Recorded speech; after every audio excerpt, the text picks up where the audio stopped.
कधी कधी आयुष्यातील छोट्या छोट्या गोष्टी इतक्या मोठ्या होतात की त्या एका भयानक कथेत बदलतात.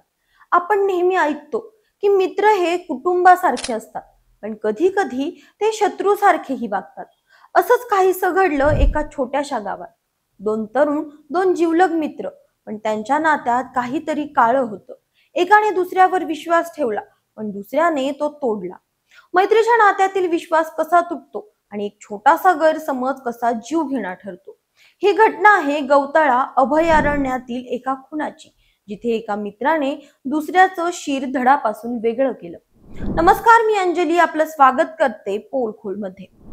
9 सप्टेंबर 2025 रोजी पोलिसांनी या प्रकरणात एका आरोपीला अटक केली आहे. श्रावण ज्ञानेश्वर धनगर, राहणार शिंदी, 40 गाव, जळगाव असं आरोपीचं नाव आहे. तर निखिल हिरामण सूर्यवंशी, राहणार सिंधी, तालुका 40 गाव असं मृत तरुणाचं नाव आहे.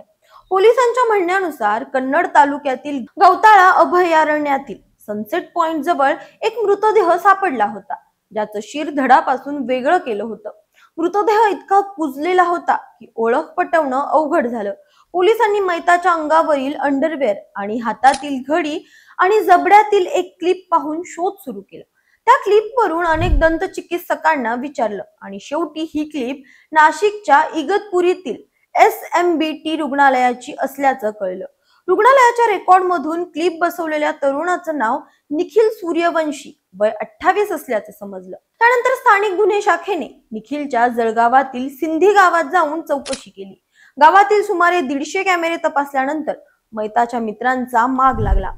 निखिल हा रोजंदारीवर दुमस चालवण्याचं काम करत होता, पण त्याचबरोबर गावात बकऱ्या चोरणे, गुंडगिरी करणे अशी चुकीची कामही करत होता. त्याच्यासोबत श्रावण ज्ञानेश्वर धनगर हा नेहमीच असायचा असं पोलिसांना कळलं. हा धागा पकडून स्थानिक गुन्हे शाखेचे पोलीस निरीक्षक विजय सिंग राजपूत यांनी हुशारीने श्रावणला विश्वासात घेतलं. त्यानंतर श्रावण रडू लागला आणि संपूर्ण घटना सांगितली. मैत्रिणीला भेटायला जायचं म्हणून 26 ऑगस्टला निखिलने श्रावणला दुचाकीवर घेऊन आला. दोघे गवताळ्यातील सनसेट पॉइंट पर्यंत पोहोचले. तिथे निखिलने श्रावणला सांगितलं, मी चोऱ्या करतो, गुंडगिरी करतो, माझे सर्व लफडे तुला माहित आहे. तुझ्यामुळे माझी बदनामी होते, तू मेला तर माझं लग्न होईल, त्यामुळे तुझा आजचा दिवस शेवटचा आहे असं म्हणून निखिलने श्रावणवर कुऱ्हाडीने हल्ला केला.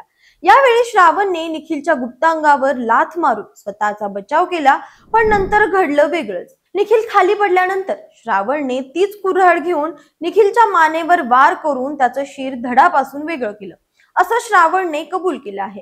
या प्रकरणी स्थानिक गुन्हे शाखेने आरोपी श्रावणला अटक केली असून पुढील तपास सुरू आहे. तुम्हाला काय वाटतं? मैत्री इतकी नाजूक असते का? कमेंट्स मध्ये नक्की सांगा. अशाच माहितीपूर्वक व्हिडिओसाठी आमच्या चॅनलला लाईक, सबस्क्राईब आणि शेअर करा.